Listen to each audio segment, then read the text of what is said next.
The following content is provided under a Creative Commons license. Your support will help MIT OpenCourseware continue to offer high-quality educational resources for free. To make a donation or to view additional materials from hundreds of MIT courses, visit MIT OpenCourseware at ocw.mit.edu. Well, because our subject today is trig integrals and substitutions, Professor Jarrison called in his substitute teacher for today. That's me.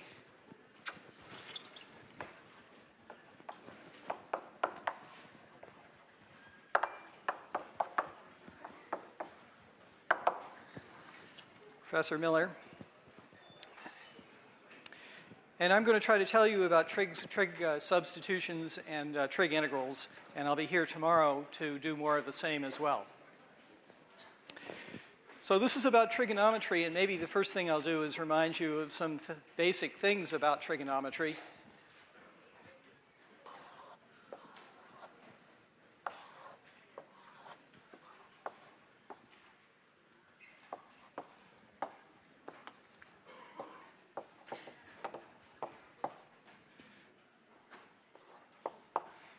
So if I have a circle, all trigonometry is all based on this circle of radius 1 and centered at the origin.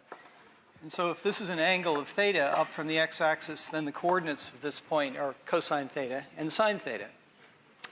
And so that leads right away to some trig identities, which you know very well, but I'm going to put them up here because we'll use them over and over again today. Remember the convention, sine squared of theta secretly means sine of theta quantity squared.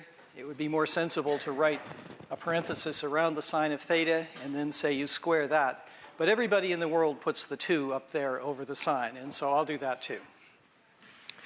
So that follows just because the circle has radius 1, but then there are some other identities too, which I think you remember. I'll write them down here.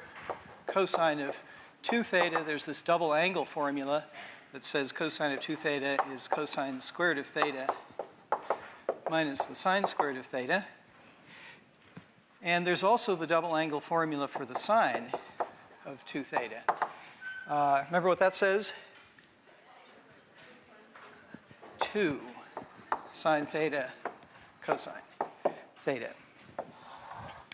Now, I'm going to use these trig identities, and I'm going to use them in a slightly different way, and so I'd like to pay a little more attention to this one and get a different way of writing this one out. So this is actually the half angle formula.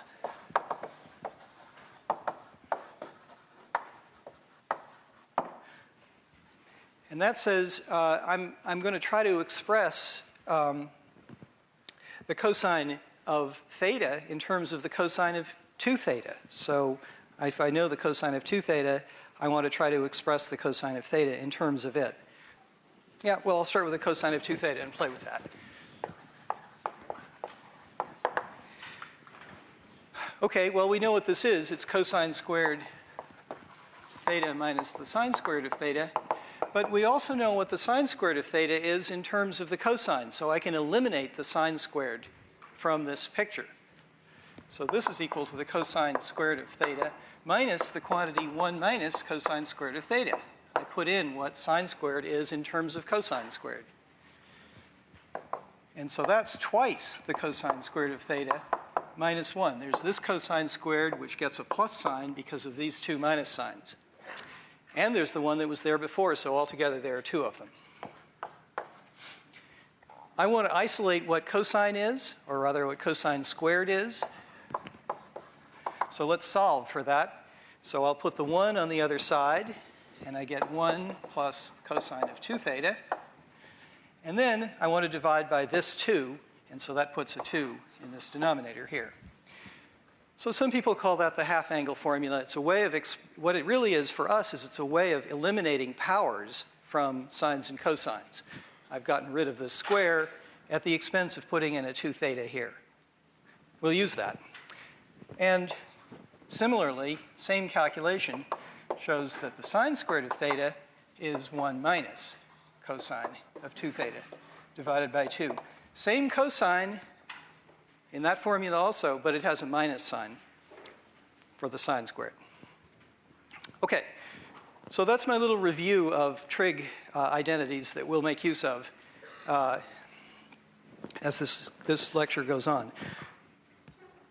I want to talk about trig integrals, and you know some trig integrals, I'm sure, already.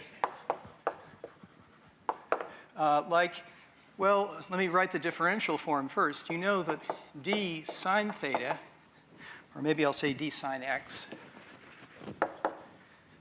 is, let's see, that's the derivative of sine x times dx, right?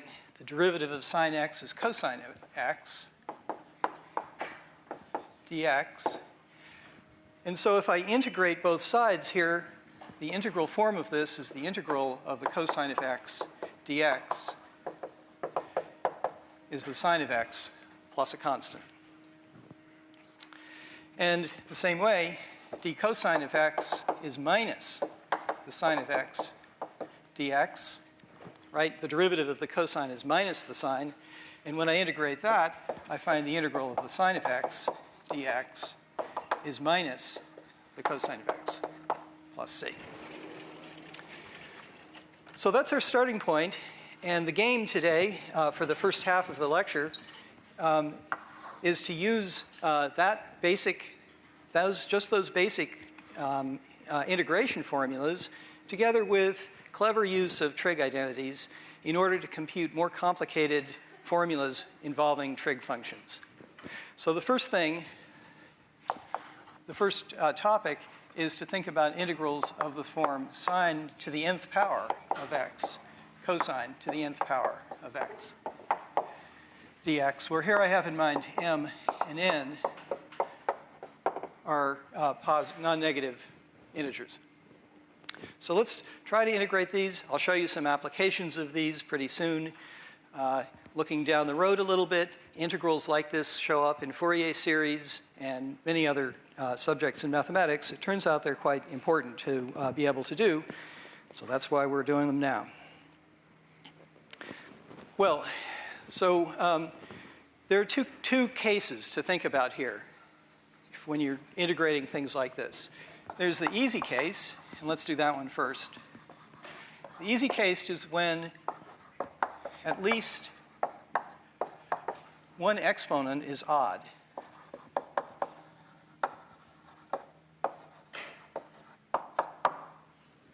That's the easy case. So, for example, suppose that I wanted to integrate, well, let's take the case m equals 1.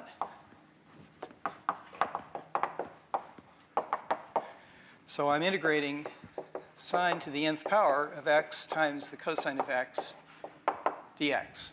I'm taking, I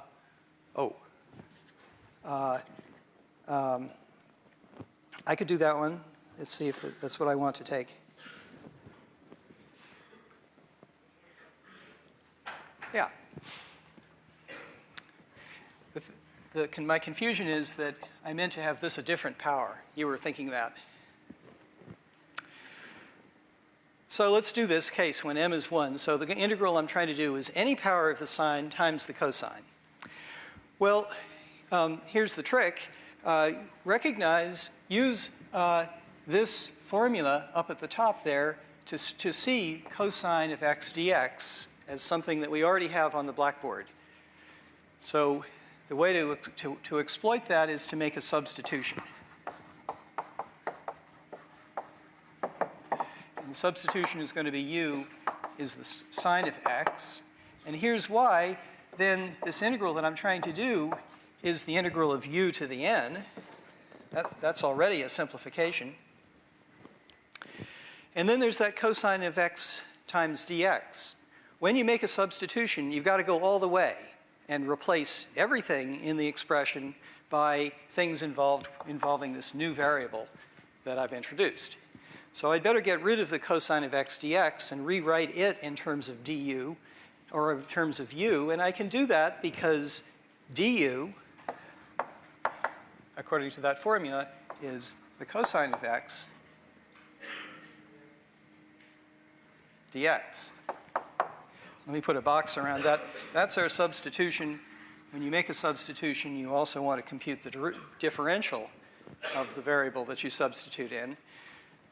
So the cosine of x dx that appears here is just exactly du, and I've replaced this trig integral with something that doesn't involve trig functions at all. This is a lot easier. We can just plug into what we know here. This is u to the n plus 1 over n plus 1 plus a constant, and I've done the integral. But I'm not quite done with the problem yet, because to be nice to your reader and to yourself, you should go back at this point, probably go back and get rid of this new variable that you introduced. You're the one who introduced this variable u. Nobody except you really knows what it is, right? But the rest of the world knows what they asked for in the first place. That involved x. So I have to go back and get rid of this, and that's not hard to do in this case because u is the sine of x. And so I make this back substitution, and that's what you get. So there's the answer. Okay, so the game was I used this odd power of the cosine here, and I could see it appearing as the differential of the sine. So that's what made this substitution work. Let's do another example to see how that works out in a slightly different case.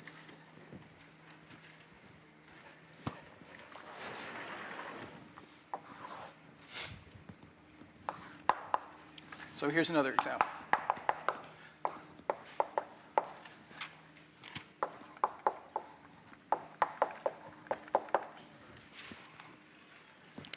Okay, now I do have an odd power.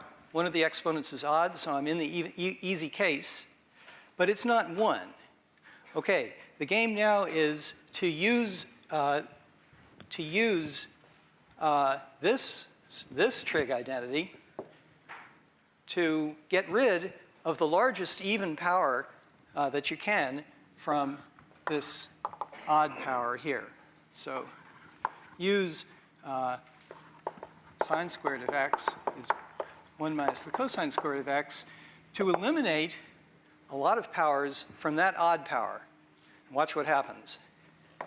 So this is not really a substitution or anything. This is just a trig identity. This sine cubed is sine squared times the sine, and sine squared is 1 minus the cosine squared of x, and then I have the remaining sine of x, and then I have cosine squared of x dx.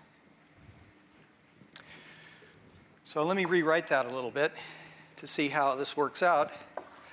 This is the integral of cosine squared of x minus, and then there's the product of these two, that's cosine to the 4th of x, times the sine of x dx. So now I'm really exactly in the situation that I was in over here. I've got a single power of a sine or cosine. It happens that it's a sine here, but that's not going to cause any trouble. We can go ahead and play the same game that I did there.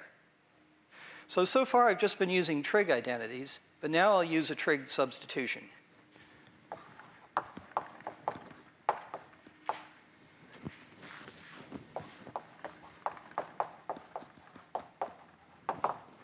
And I think I want to write these as powers of a variable, and then this is going to be the differential of that variable. So I'll take u to be cosine of x, and that means that du is minus the sine of x dx.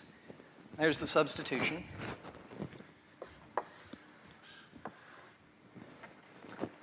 And so when I make that substitution, what do we get? Cosine squared becomes u squared. Cosine to the 4th becomes u to the 4th. And sine of x dx becomes not quite du. Watch for the signum. Watch for this minus sign here. It becomes minus du. But that's OK. The minus sign comes outside, and I can integrate both of these powers. So I get minus u cubed over 3. And then this 4th power gives me a 5th power when I integrate. And don't forget the constant. Am I done? Not quite done. I have to back substitute and get rid of my choice of variable u and replace it with yours. Questions?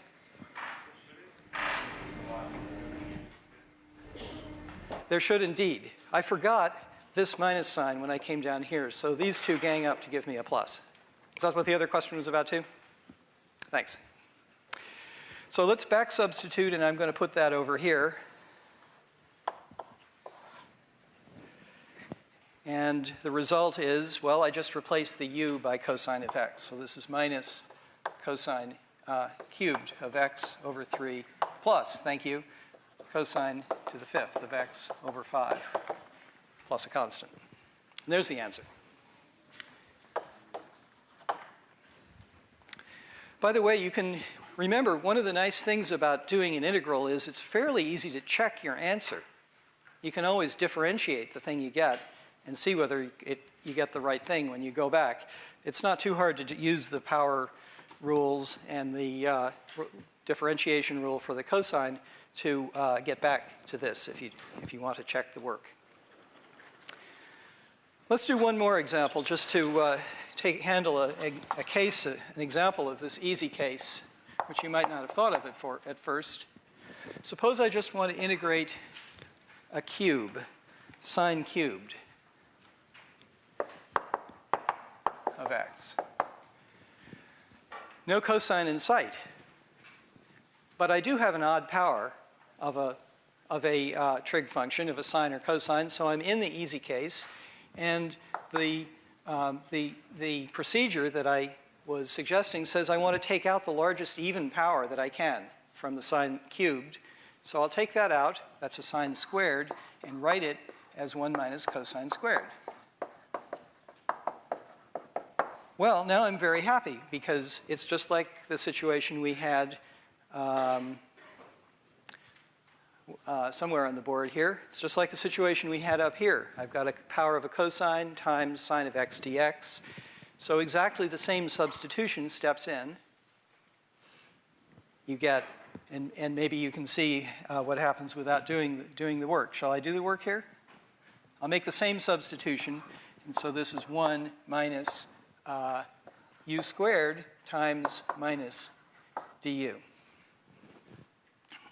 which is u minus u cubed over 3. But then I want to put this minus sign in place, and so that gives me minus u plus u cubed over 3 plus a constant.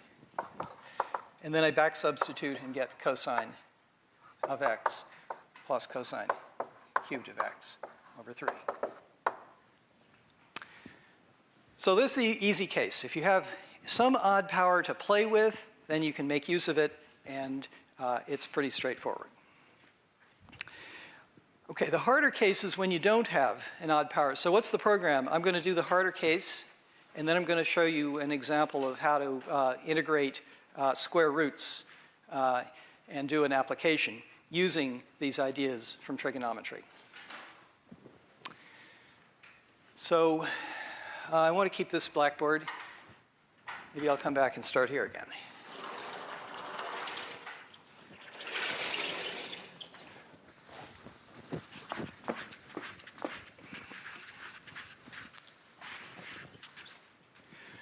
So the harder case is when they're only even exponents. I'm still trying to integrate the same form, but now all the exponents are even, so we have to do some game. And here the game is use the half-angle formula,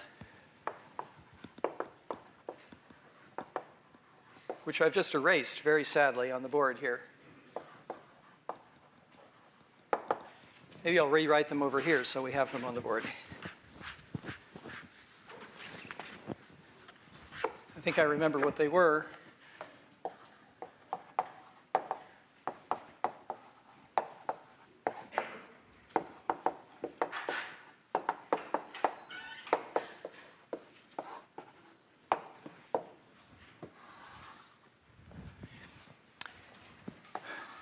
Okay, so the game is I'm going to use that half-angle formula to start getting rid of those even powers. Half-angle formula written like this exactly is it talks about, it rewrites even powers of sines and cosines. So let's see how that works out in an example. How about just the cosine squared for a start? What to do? I can't pull anything out. I could rewrite this as 1 minus sine squared, but then I'd be faced with integrating the sine squared, which is exactly as hard. So instead, let's use this formula here. This is really the same as 1 plus the cosine of 2 theta over 2. And now, this is easy. It's got 2 parts to it. Integrating 1/2 gives me theta over, miraculously, the x turned into a theta. Let's put it back as x. I get x over 2 by integrating 1/2. So notice that something non-trigonometric occurs here when I do these even integrals. X over 2 appears. And then the other one, okay, so this takes a little thought. The integral of the cosine is the sine, or is it minus the sine? Negative sine. Okay. Shall we take a vote? I think it's positive. So you get the sine of 2x, but is that right? Over 2. If I differentiate the sine of 2x, this 2 comes out and would give me an extra 2 here. So there's an extra 2 that I have to put in here when I integrate it. And there's the answer. This is not a substitution. I just played with trig identities here and then did a simple trig integral, getting your help to get the sign right, and thinking about what this 2 is going to do. It produces a 2 in the denominator. But it's not applying any complicated thing. It's just using this identity. All right, let's do another example that's a little bit harder. This time sine squared times cosine squared.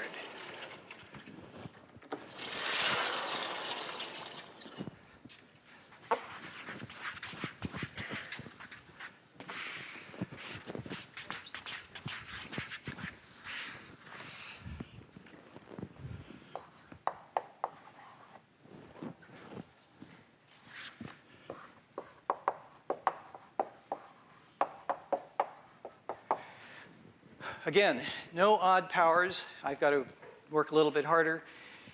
And what I'm going to do is apply those identities up there. Now, what I recommend doing in this situation is going over to the side somewhere and do some side work.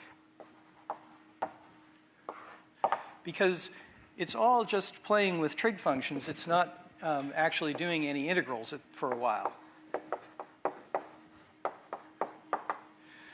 So I guess one way to get rid of the sine squared and the cosine squared is to use those identities, and so let's do that. So the sine is 1 minus the cosine of 2x over 2, and the cosine is 1 plus the cosine of 2x over 2.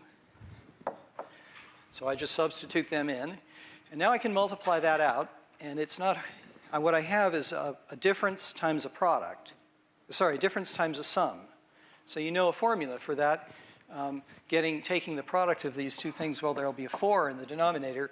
And then in the numerator, I get the square of this minus the square of this, right? A minus b times a plus b is a squared minus b squared.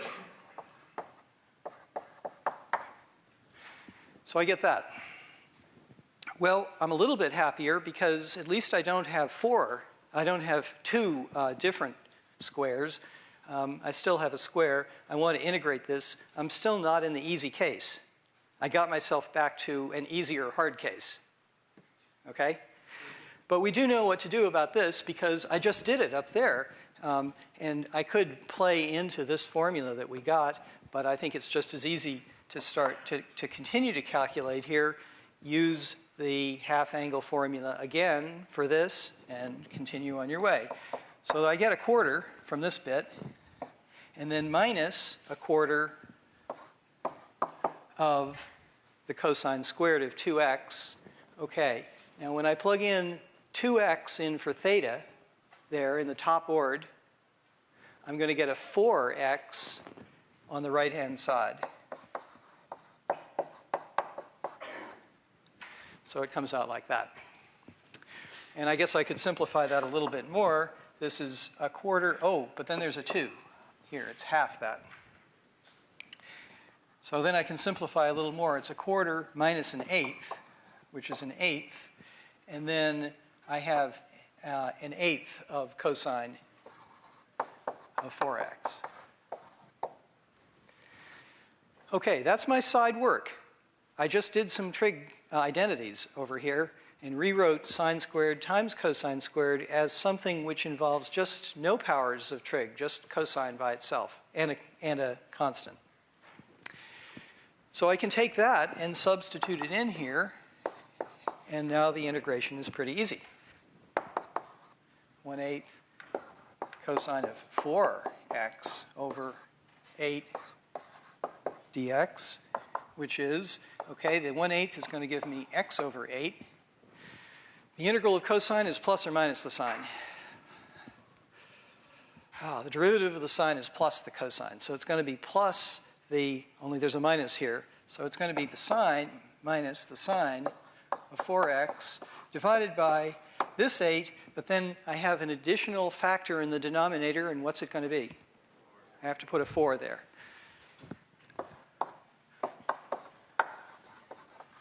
So we've done that calculation too.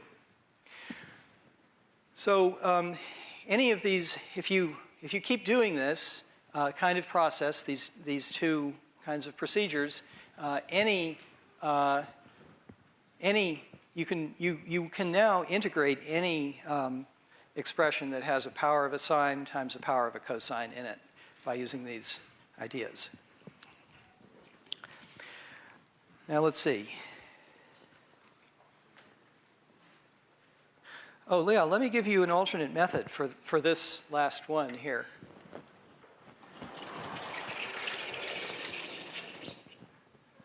I know what I'll do.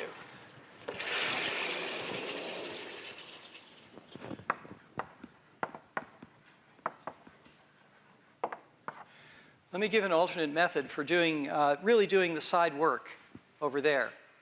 I'm trying to deal with sine squared times cosine squared. Well, that's the square. That's the square of the sine of x times the cosine of x. And the sine of x times the cosine of x shows up right here in another trig identity. So we can make use of that too. That reduces the number of factors of sines and cosines by 1, so it's going in the right direction. This is equal to 1/2 sine of 2x squared, right? Sine times cosine is a half, let's say this right. It's sine of 2x over 2, and then I want to square that. So what I get is the sine squared of 2x over 4.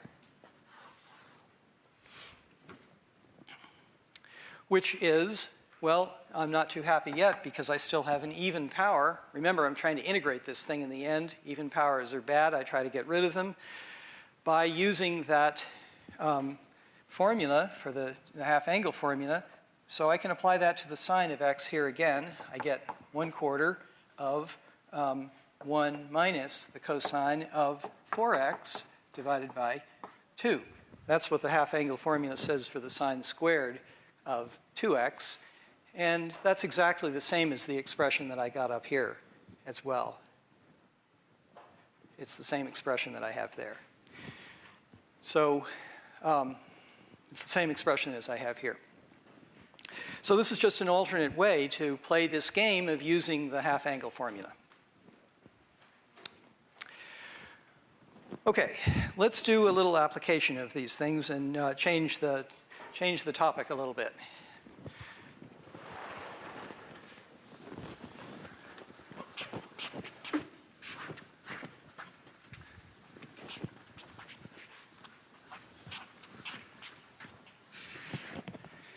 So here's the problem So this is an application and example of a real trig substitution.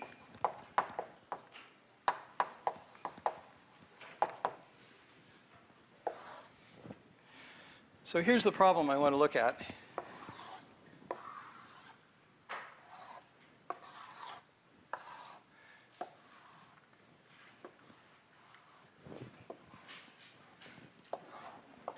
Okay, so I have a circle whose radius is a.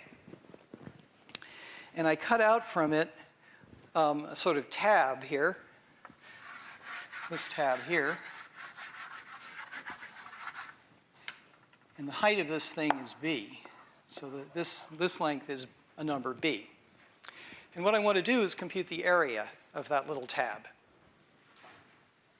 That's the problem. So there's an arc over here, and that's what I want to. I want to find the area of this for A and B, in terms of A and B. So the area,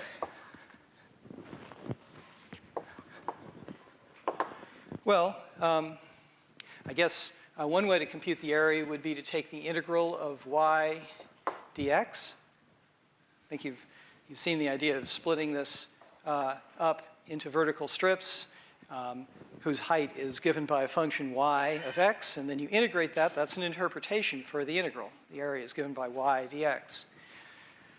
But that's a little bit awkward because my formula for y is going to be a little strange. It's constant value of b along here, and then at this point it becomes this arc of the circle. So working this out, I could do it, but it's a little awkward because expressing y as a function of x, the top edge of this shape, it's a little awkward and takes two different regions to express. So a different way to say it is to say x dy. Maybe that'll work a little bit better, or maybe it won't, but it's worth trying. I could just as well split this region up into horizontal strips whose width is dy and whose length is x. Now I'm thinking of this as a function of y. This is the graph of a function of y. And that's much better because the function of y is, well, it's the square root of a squared minus y squared, isn't it? That's a squared plus x squared plus y squared equals a squared. So that's what x is. And that's what I'm asked to integrate then, the square root of a squared minus y squared dy, and I can even put in limits of integration. Maybe I should do that because this is supposed to be an actual number. I guess I'm integrating it from y equals 0, that's here, to y equals b, dy. So this is what I want to find. This is a formula, an integral formula for the area of that region. And this is a new form. I don't think that you've thought about integrating expressions like this in this class before. So it's a new form, and I want to show you how to do it, how it's related to trigonometry. Well, it's related to trigonometry through that exact picture that we have on the blackboard.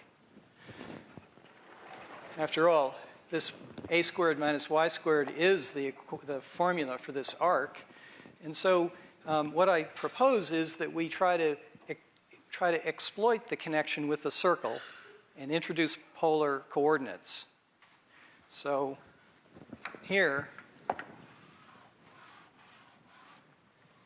if I take and measure this angle, then there are various things you can say, like the coordinates of this point here are a cosine theta a. Well, I'm sorry, it's not. That's an angle, but I want to call it theta 0. And in general, you know that the coordinates of this point are a cosine theta a sine theta if the radius is a, and the angle here is theta. So x is a cosine theta, and y is a sine theta, just from looking at the geometry of the circle. So let's make that substitution. Y equals A sine theta. I'm using the picture to suggest that maybe making this substitution is a good thing to do. Let's follow along and see what happens. If that's true, what we're interested in is integrating a squared minus y squared, which is a squared. We're interested in integrating the square root of a squared minus y squared, which is the square root of a squared minus this a squared sine squared theta.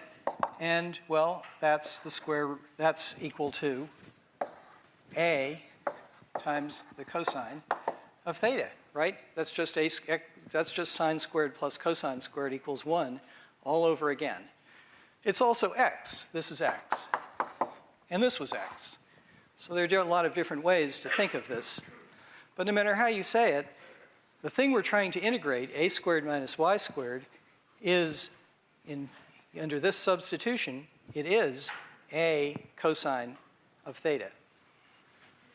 So I'm interested in integrating the square root of a squared minus y squared dy. And I'm going to make this substitution. Y is a times the sine of theta. And so under that substitution, I've decided that the square root of a squared minus y squared is a cosine theta. That's this. What about the dy? Well, I'd better compute the dy. So dy, just differentiating this expression, is a cosine theta d theta. So let's put that in. dy is a cosine theta d theta.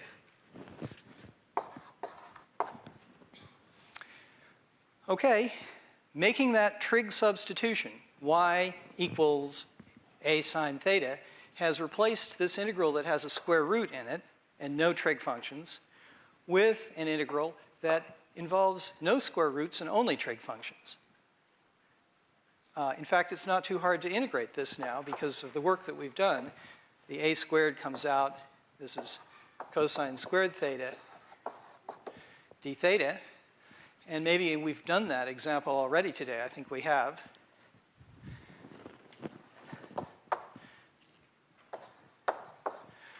Maybe we can think it through, but maybe the easiest thing is to look back at notes and see what we got before. That was the first example in the hard case that I did. And what it came out to, I used x instead of theta at the time.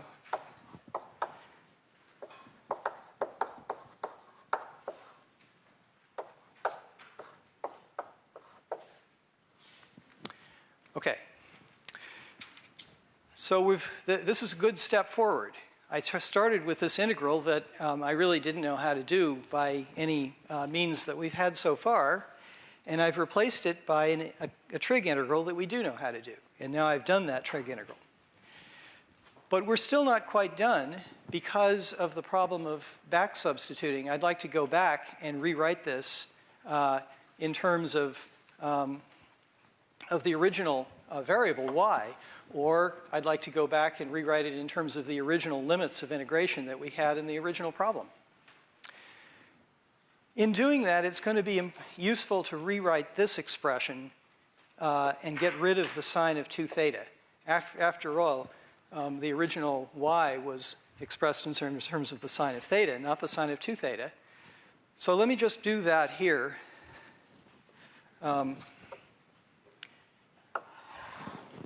And say that this, in turn, is equal to a squared theta over 2 plus, well, the sine of 2 theta is twice the sine of theta times the cosine of theta. And so when there's a 4 in the denominator, what I'll get is sine of theta, cosine of theta over 2.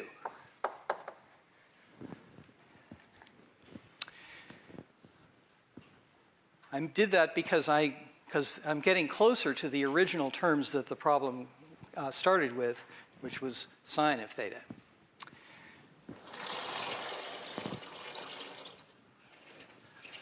Okay.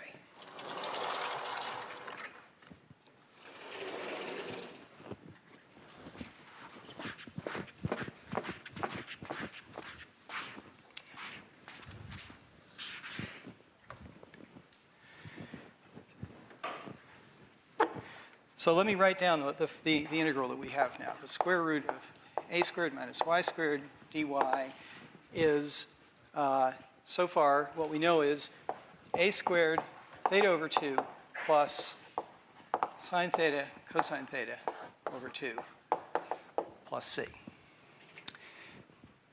But I want to go back and rewrite this in terms of the original value, the original variable y. Well, what is theta in terms of y? Let's see. Y in terms of theta was given like this. So what is theta in terms of y?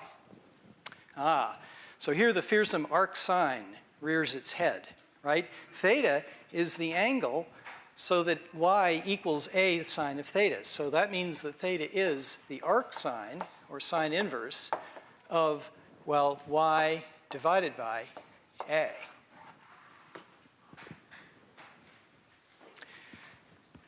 So that's the first thing that shows up here, arc sine of y over a all over 2. That's this term. Theta is the arc sine of y over a divided by 2. What about the other side here? Well, sine and cosine, we knew what they were in terms of y and in terms of x, if you like. Sine is actually, maybe I'll put the a squared inside here. That makes it a little bit nicer. Plus, and then the other term is a squared sine of theta cosine of theta. So the a times sine of theta is just y. Maybe I'll write this a sine of theta a cosine of theta over 2 plus c. And so I get the same thing. And now here, a sine of theta, that's y. And what's the a times the cosine of theta? It's x, or if you like, it's the square root of a squared minus y squared.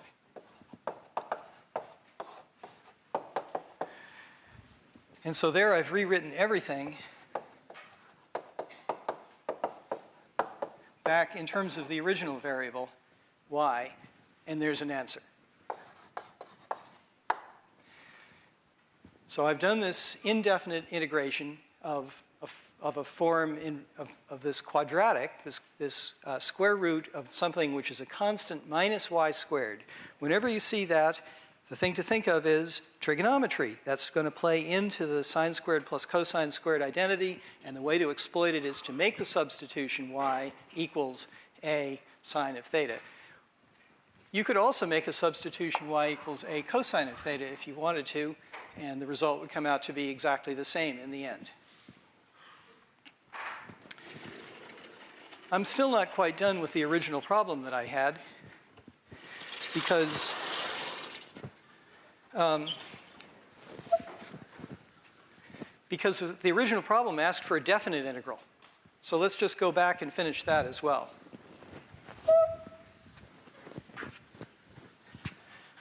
So the area was the integral from 0 to b of this square root.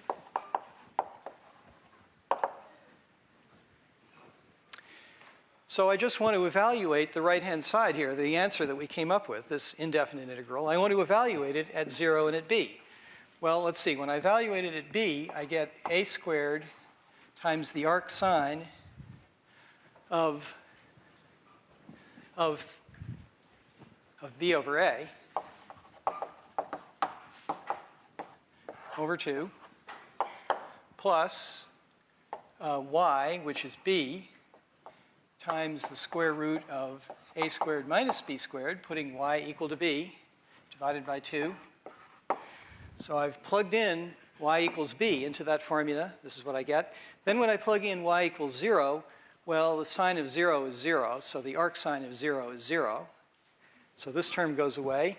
And when y is equal to 0, this term is 0 also, and so I don't get any subtracted terms at all. So there's an expression for this. Notice that this arc sine of b over a, that's exactly this angle. The arc sine of b over a, it's the angle that you get when y equals b. So this theta is the arc sine of b over a. I'll put this over here.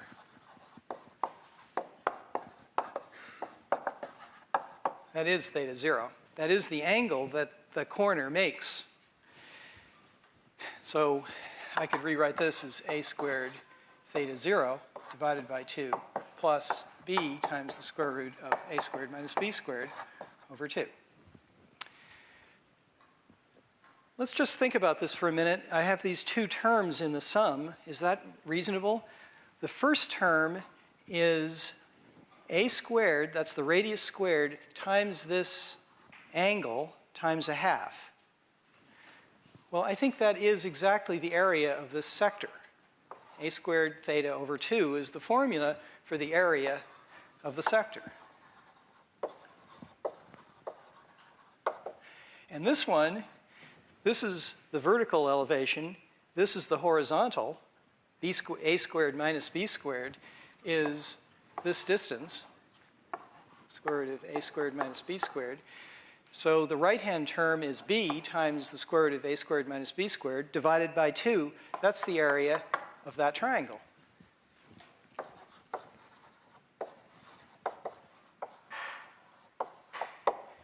So using a little bit of geometry gives you the same answer as all of this elaborate calculus. Maybe that's enough cause for celebration for us to quit for today.